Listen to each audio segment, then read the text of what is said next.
How do I view learner reports? By selecting the Learner Reports option from the Quick Actions menu, Profile menu, Side menu, or Manage Learners page, you will be taken to a page where you can see an overview of all currently active courses, the learners participating in them, and a variety of details related to them. You can export this list to Excel, PDF, or print by selecting the buttons to the top right. You can click the Reminder button to send a reminder email to the selected learner that they have not yet passed the course. Remember, if a learner's name is red, it means their account is currently closed. You can also select the learner's group under Edit Group/Class by clicking the pencil symbol and selecting the group or class from the drop-down menu and clicking the tick button to update. You can select the button at the top of the page to filter by a learner's name or email.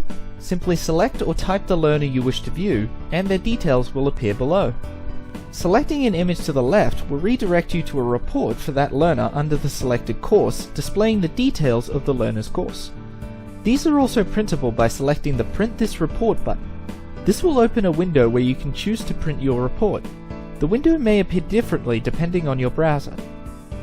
You can also open a learner's certificate for completing a course by pressing the Certificate button. Clicking Download Certificate will download the file in PDF.